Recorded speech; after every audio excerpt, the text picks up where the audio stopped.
Hello, ladies and gentlemen. My name is Kellen Scrivens, the host of the Cure for the Common podcast. Today, I have a very special pair of interviews with both Mike Quackenbush, the Chikara founder and legend of independent wrestling, as well as Leo London, a mainstay of the Western Canadian indie scene, as the two of them prepare for their match this upcoming Saturday, September 21st, in Winnipeg, Manitoba, for Premier Championship Wrestling's Back to School Bash. At the Doubles Fun Club, the two of them are going to face off for the first time ever.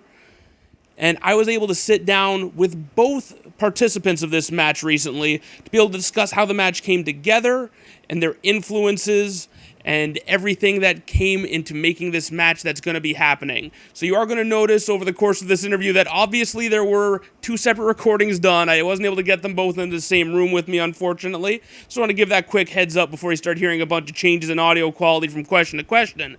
But in any event, you get a great inside look at each of these two and how this came together. Who is Leo London? I started wrestling in Canada in 2010 and developed my style that I have now over time, as I had to begrudgingly accept that I'm never going to be the 90s All Japan strong style heavyweight that I wanted to be. And once I did, I found myself really enjoying myself a lot more, and more importantly, getting booked a lot more.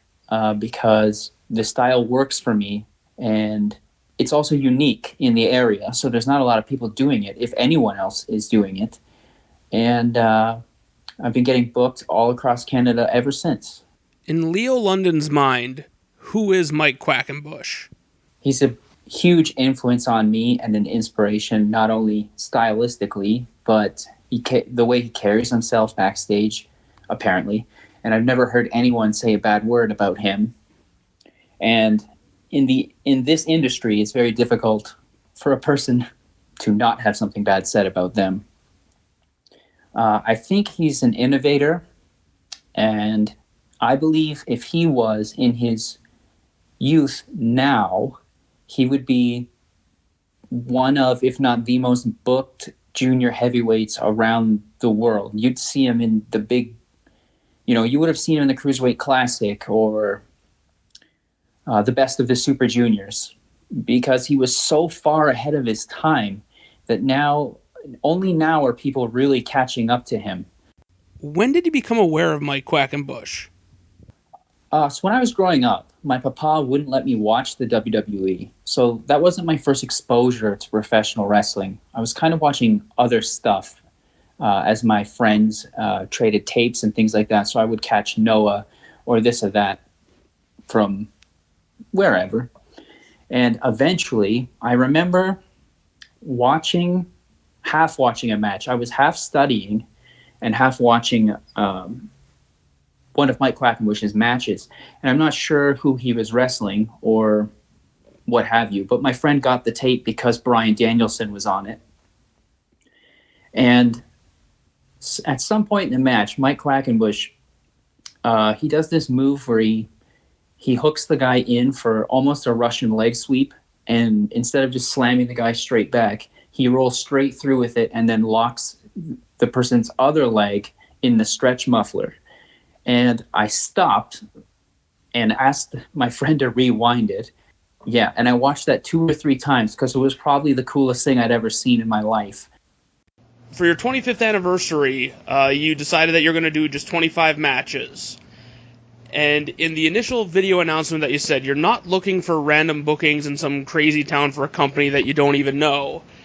So I kind of wanted to know, how did we get from there to you having a match with Leo London in Winnipeg, Manitoba for PCW?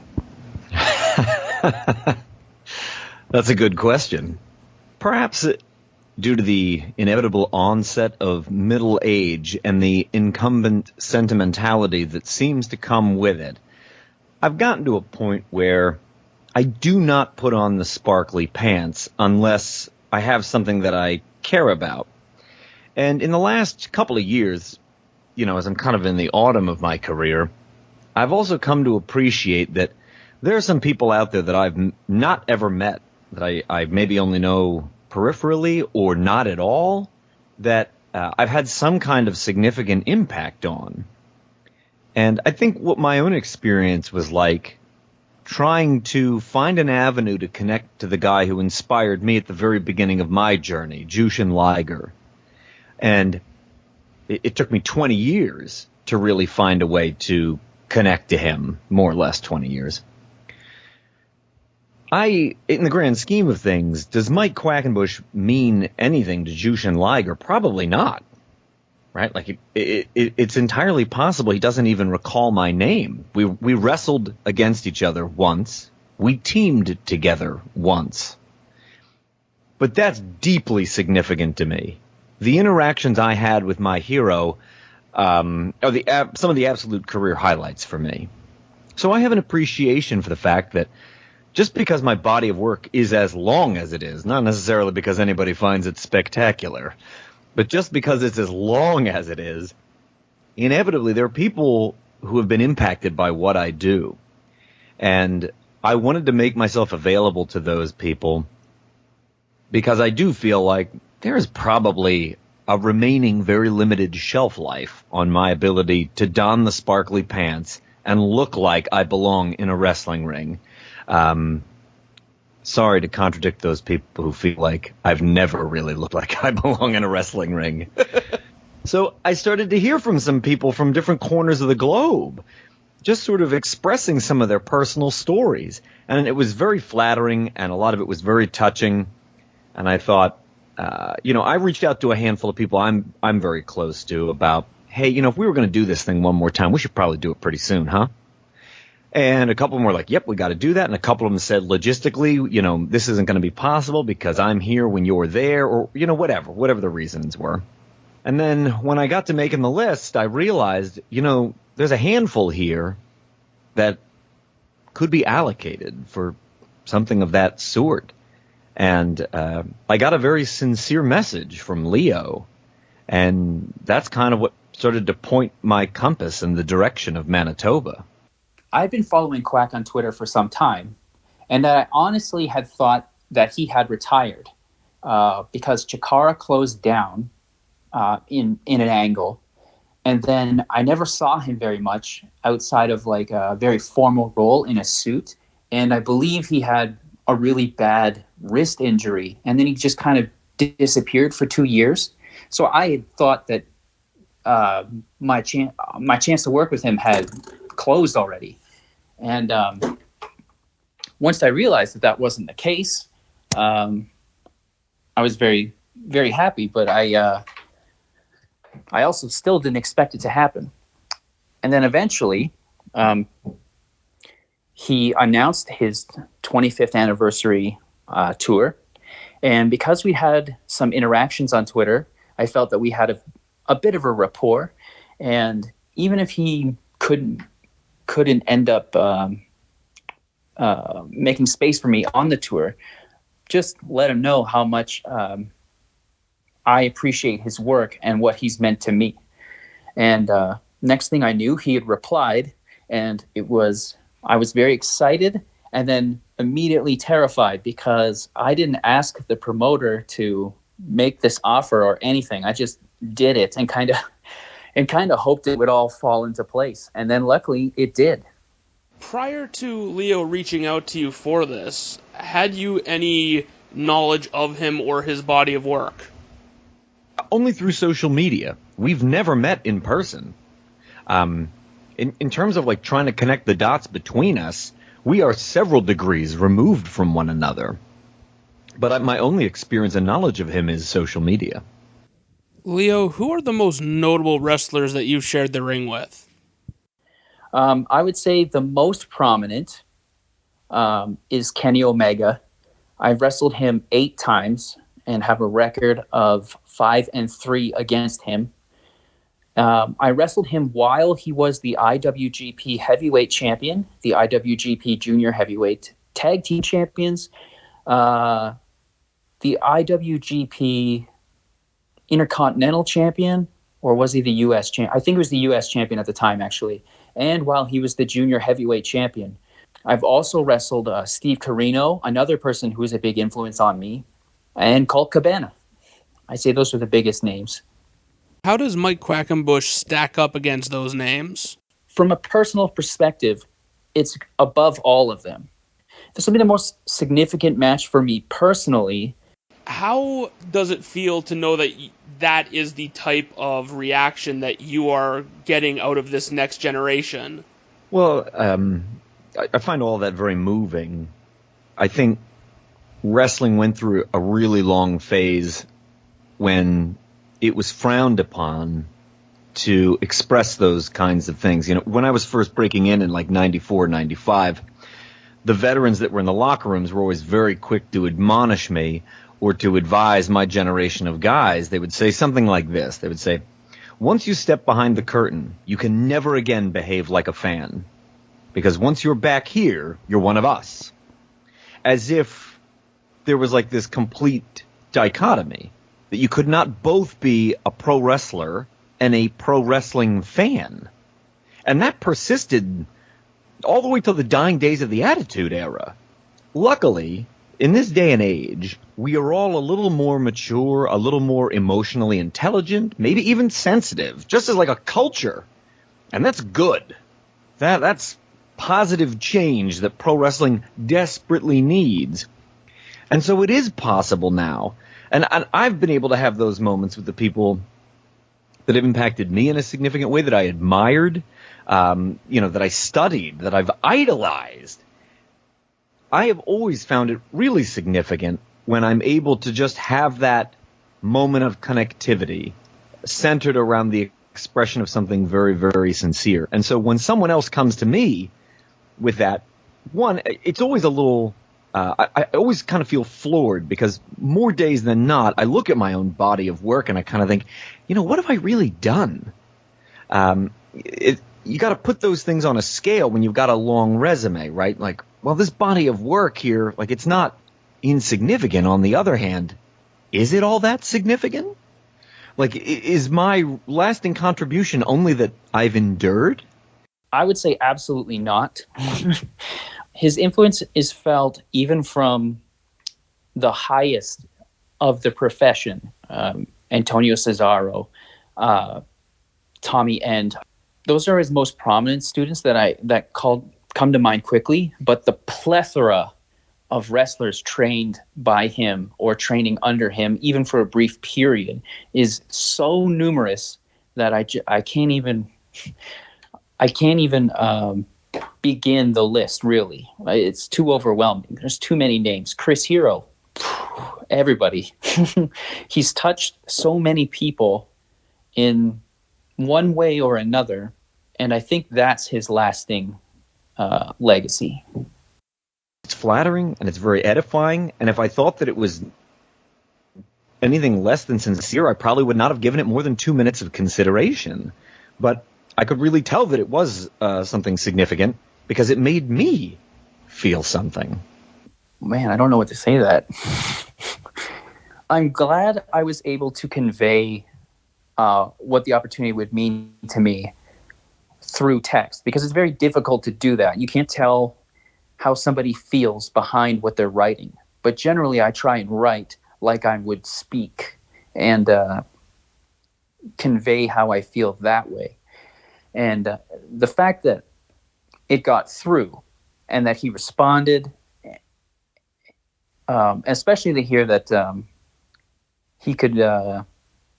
he felt something from it, is exactly what I wanted. And even if he couldn't have done the match, I just wanted him to know how much his career had meant to me. So of the allocated spots that you had on your list of 25, where you kind of opened it up to the wrestling public at large to, find those people where it would mean something to them to trade holds in the ring, how widespread was the response, and how many spots did you really have available to fill?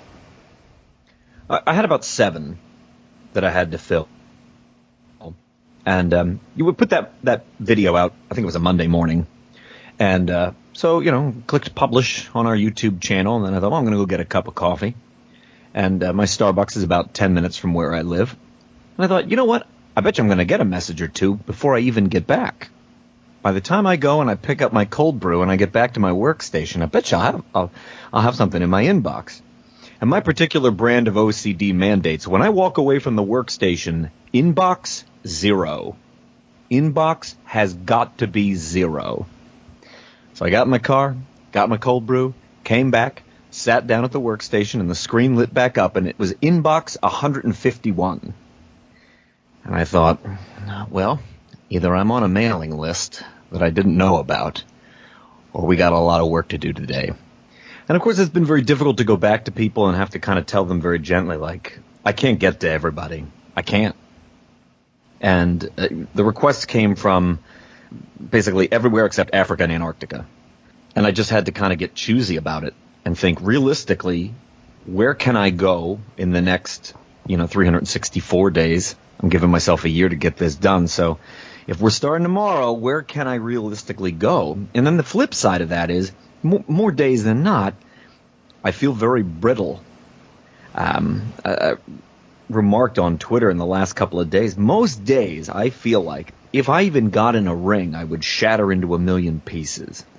So I have to be very careful because I want to enjoy these performances. I'm being very selective, somewhat judicious about where and when I will go because I want to make sure I'm having fun.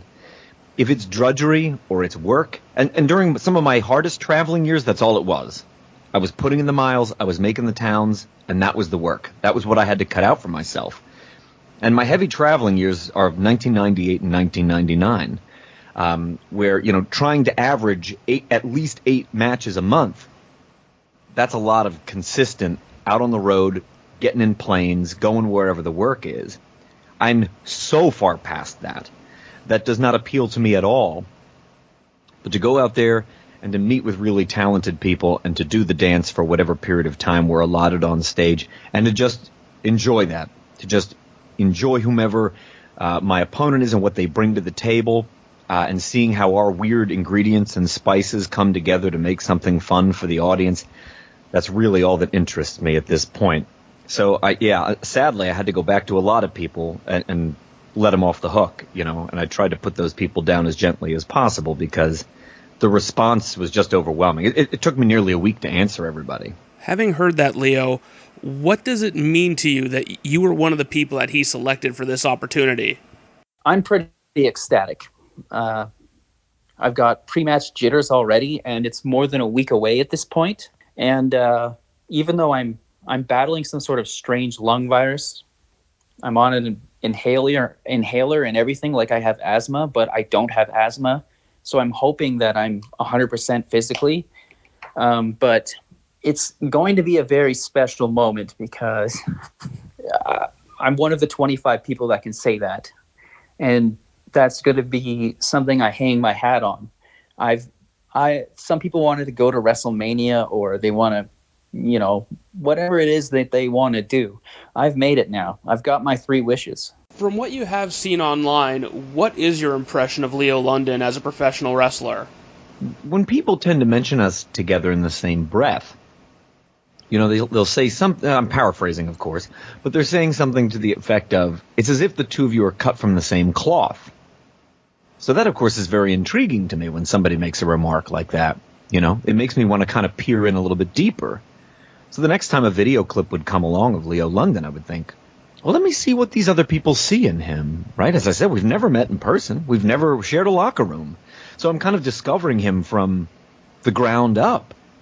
And just kind of seeing a little thing here, that kind of sparks my imagination. It makes me think, oh, I see. Well, if we've got A and B here and I bring C and D, well, that would be fun, but, what's the likelihood of that? And then once it seemed very clear that it was entirely possible. I could make it to Winnipeg, that we could do this thing, that PCW was willing to host it, and all that. The gears started to turn faster. That's just how my brain works in wrestling. At first, it takes a little while to get them up to speed, but as you start to see those points of connectivity, and not necessarily watching and saying like, oh, well, that's something that I do, so much as like, well, that's a gear that fits in with this gear of mine very neatly. And I see how those things might come together to make something very magical. That really sparks my imagination. Given the dynamic that's kind of led to this, how much anticipation are you feeling to this match compared to some others that you've recently had or others that may be coming up on this anniversary tour? Well, to be honest, I see each of them, and 4 of them are done as of last night. There's 21 of them in front of me. And I hope that the listeners of this understand, like, I mean this devoid of any kind of, like, cheesiness. Each of them is like a gift waiting for me to open. It's like wrestling Christmas.